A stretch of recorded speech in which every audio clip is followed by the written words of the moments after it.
Bienvenue sur Sainteté Royale TV. Vous êtes dans le cadre de votre émission Réma. Je suis la servante Stéphanie Mabo. J'espère que vous allez bien. Moi, de mon côté, je vais super bien. Et le Seigneur fait grâce. On se dit à tout de suite.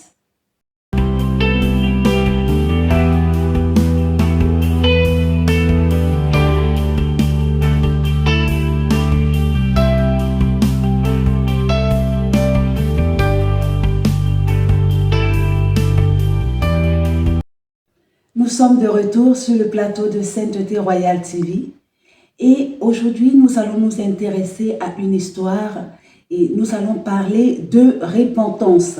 Nous allons parler de repentance, de revenir vers la présence du Seigneur Jésus-Christ.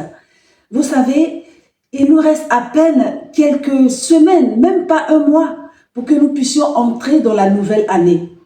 Donc, dans la nouvelle année 2025, nous devons être appelés à prendre des résolutions sérieuses pour notre vie.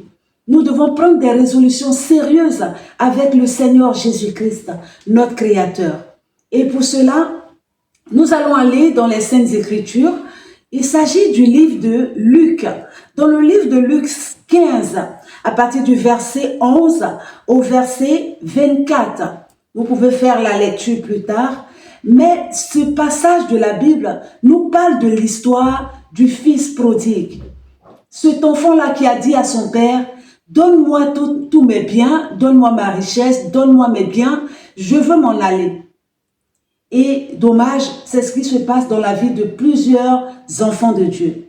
C'est ce qui se passe dans la vie de plusieurs chrétiens. C'est ce qui se passe dans la vie de plusieurs personnes ayant connu le Seigneur Jésus-Christ ou ayant entendu parler de lui.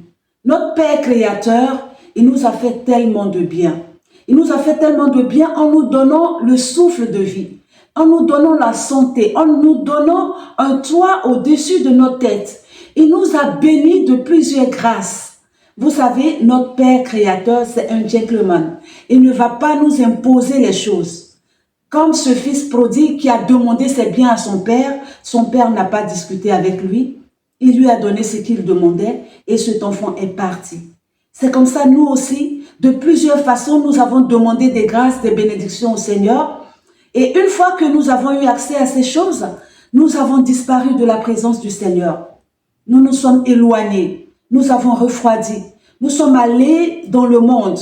Nous avons commencé à vivre des vies qui ne glorifient pas le Seigneur.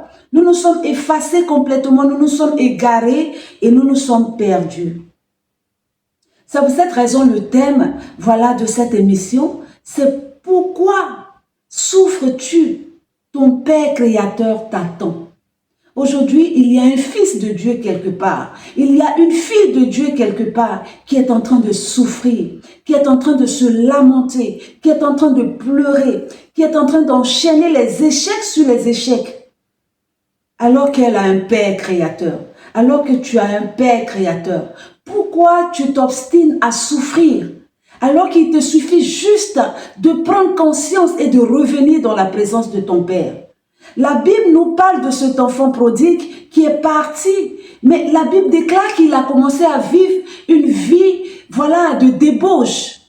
Il a commencé à prendre de l'alcool, à consommer de l'alcool, à aller de femme en femme. Il a commencé à vivre une débauche absolue. Et la Bible déclare que malheureusement, il s'est cogné la tête parce qu'il a tout perdu. Il a tout perdu. Il a commencé à échouer. Il a commencé à aller d'échec en échec. Il est même allé travailler pour des personnes au point où il n'avait même plus de quoi se nourrir. Il n'avait plus de quoi se vêtir. Il est devenu misérable alors que dans la maison de son père, il avait tout.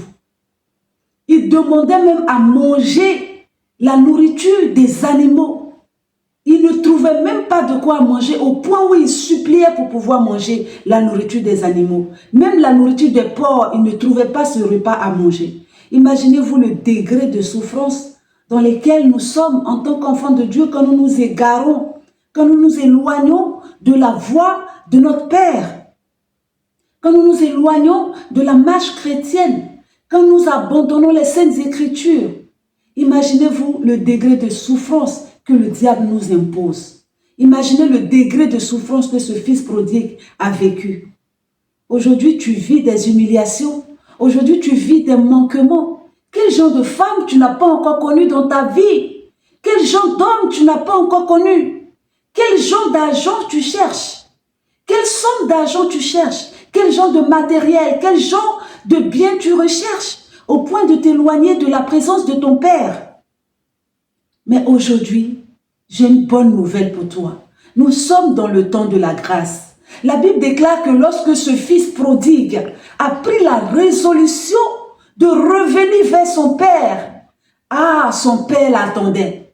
Son Père l'attendait. Quand il est allé vers son Père lui a ouvert les bras grandement. Son Père a organisé une fête pour lui. Son Père l'a donné de nouveaux vêtements. Son Père l'a nourri. Son Père l'a reçu avec réjouissance du cœur. Et c'est de cette même façon.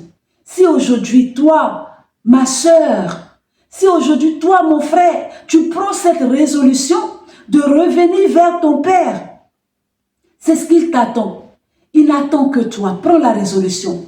En cette année 2025 qui est en train de s'annoncer, prends la résolution de complètement donner ta vie à Jésus, de revenir dans la repentance, dans un esprit d'humilité. Ce jeune fils prodigue a été très humble. Il est revenu dans la présence de son Père. De cette même façon, prends la résolution d'abandonner l'alcool que tu consommes, la cigarette que tu consommes, la drogue que tu consommes, les mauvais entourages que tu t'es entouré de ces personnes qui ne te donnent pas de bons conseils, qui t'enfoncent. Prends la résolution de te déconnecter de toutes ces choses et de rechercher Jésus-Christ de Nazareth, ton Père créateur, celui qui t'aime plus que tout le monde, celui qui est prêt à te donner son amour, celui qui est prêt à te refaire vivre, celui qui est prêt à te bénir immensement. La Bible déclare que c'est la bénédiction de l'Éternel qui enrichit et ne se fait suivre d'aucun chagrin. Ainsi, ton Père t'attend. Prends la résolution. C'est pour cette raison, je vais prier avec toi. Je vais faire une courte prière avec toi pour que tu reviennes dans la présence de ton Père. Dis avec moi, Père, je reconnais, Seigneur mon Dieu, que je me suis égaré, que je me suis éloigné de toi. Je veux revenir vers toi, je viens me repentir. J'abandonne la mauvaise voie que j'ai empruntée. Je reviens vers toi. Reçois-moi, Père. Je prends la résolution d'abandonner cette mauvaise vie, ce chemin sur lequel je me suis égaré. Je prends la résolution de marcher selon tes saintes écritures et de les mettre en pratique. Et pour toi qui n'as pas encore reçu Jésus, je prie également que tu le reçois dans ta vie, que tu le reçois comme Seigneur et Sauveur personnel. Car il est là, il a ouvert ses bras grandement. Il t'attend, il t'appelle, il n'attend que toi. Alors, nous sommes à la fin de ce moment d'exhortation. J'espère que ce moment t'a fait du bien et j'espère que cette exhortation va te parler, voilà, dans le plus profond de ton sommeil. Lorsque tu seras seul à la maison, j'espère que cette exhortation va te parler pour que tu prennes la bonne résolution. Et je sais que tu vas la prendre. Alors, sois immensément béni. N'oubliez pas de nous contacter au numéro qui va s'afficher au bas de l'écran. Que votre journée soit bénie, que votre semaine soit bénie et que cette nouvelle année soit également bénie pour vous. Shalom.